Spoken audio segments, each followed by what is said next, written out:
Hello everyone, চলে এলাম আমাদের কেরালা ভ্রমণের নেক্সট পার্ট নিয়ে। আমরা চলে এসেছিলাম আমাদের হোটেলে, আর ও সব চেক ইন প্রসিডিওর মিটিয়ে নিচ্ছিল, আর তারপরে আমরা চলে এসেছিলাম আমাদের রুমে।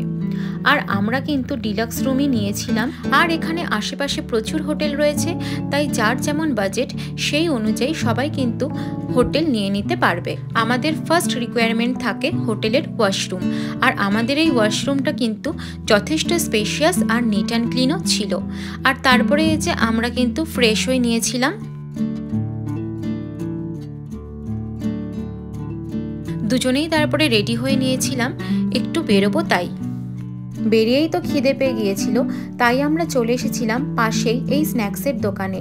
আমি এখানে অরুণ আইসক্রিমেরও কাউন্টার দেখেছিলাম, তবে হালকা ঠান্ডা লাগায় আর খাওয়া হয়নি।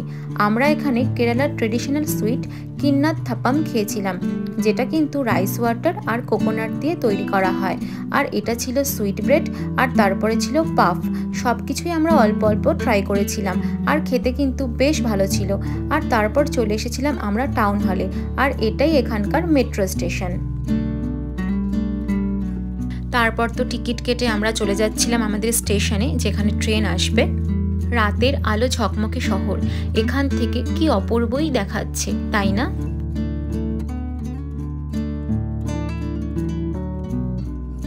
তখন প্রায় রাত ৮টা মতো বাজে, তবে স্টেশনের ভেতরে খুব একটা লোকজন নেই।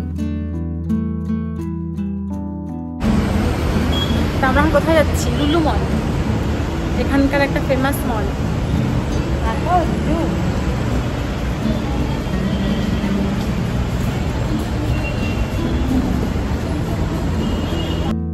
আর এই যে লুলু মলের এন্ট্রান্স, মেট্রো থেকে ডিরেক্ট কিন্তু লুলু মলেই এন্ট্রি করাচ্ছে। আর এটা কিন্তু আমার জীবনের প্রথম অভিজ্ঞতা।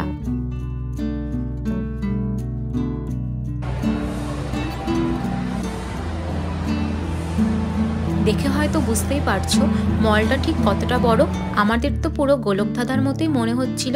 আগেও অনেক মল ঘুরেছি, তবে এত বড় মল আমরা আমাদের লাইফে ফার্স্ট টাইমই দেখলাম। আর তারপরেই চলে এসেছিলাম ফুড কাউন্টারে, আর এখানে কিন্তু অনেক ধরনের খাবার ছিল, আর আমরাও তার মধ্যে থেকে কিছু কিছু স্ন্যাক্স ট্রাই করেছিলাম। লুলু মল থেকে বেরিয়েই চলে গিয়েছিলাম ডিনার করতে। কেরালায় এসেছি, সাউথ ইন্ডিয়ান ডিশ ট্রাই করবো না এটা হতে পারে, তাই অর্ডার করেছিলাম ঘি রোস্ট। ধোসার থেকে এটা সাইজ একটু বড়, আমি তো খাইনি, তবে ওর থেকে একটু টেস্ট করে দেখেছিলাম, দারুণ খেতে ছিল। তারপর চলে এসেছিলাম রুমে। আজকের ভিডিও এই পর্যন্তই, দেখা হবে নেক্সট পার্টে। বাই।